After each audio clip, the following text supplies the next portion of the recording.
Alright folks, thanks for visiting. Let's get down to business here. I just want to give a shout out to a YouTuber, Motor City Sports Talk. Pretty cool guy. I've been checking him out. He does a lot of good information on Detroit sports teams such as the Detroit Lions, the Detroit Pistons, and some of the Tigers. A big shout out to the guy. I think he does a wonderful job. So check him out, Motor City Sports Talk on YouTube. We're just going to go over a few sports items and a couple of questions for everybody here. First, we're going to start off with Jadeveon Clowney. Good landing spots for him being a free agent. And I think some good spots for him will be the Denver Broncos, teaming him up with Von Miller. We have him going to the Cleveland Browns, teaming up with Myles Garrett. Also, he'd be an excellent fit with the Pittsburgh Steelers, Tampa Bay Buccaneers, Chicago Bears, and especially this one sticks out to me as the Kansas City Chiefs or the Los Angeles Chargers.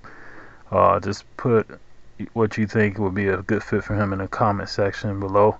I do feel that out of those that I named, the top three spots will be the Denver Broncos, the Kansas City Chiefs, or the Pittsburgh Steelers. I think he fits with the format and the types of defenses that those teams run. Also, we're talking about the Pelicans letting go of Alvin Gentry.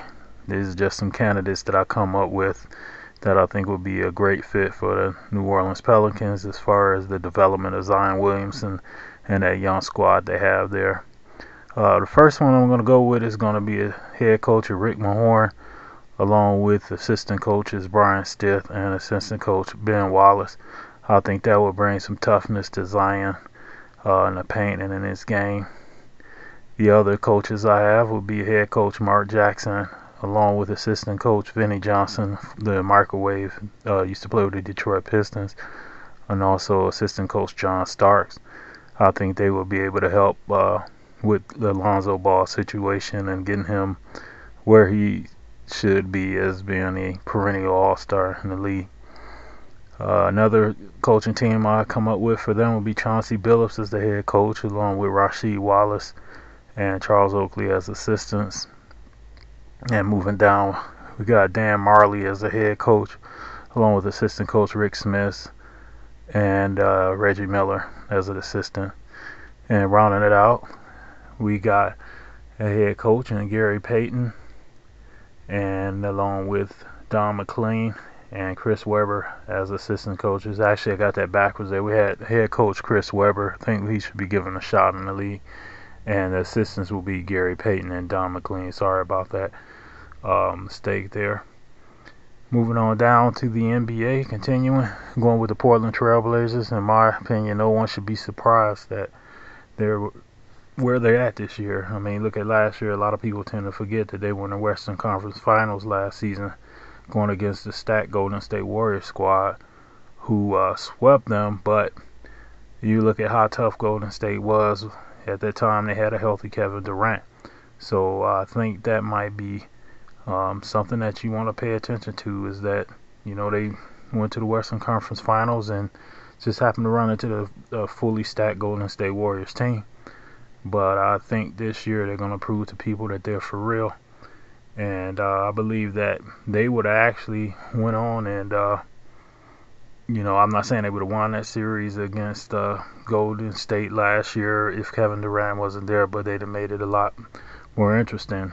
Which brings us on to another note with the Golden State Warriors playing against the Toronto Raptors. I think that would have been a sweep in favor of the Golden State Warriors had they not suffered those significant injuries that they had last season. So just my thought that Portland is a team to watch out for, and they shouldn't be surprising anybody at this point in time after what they did last season.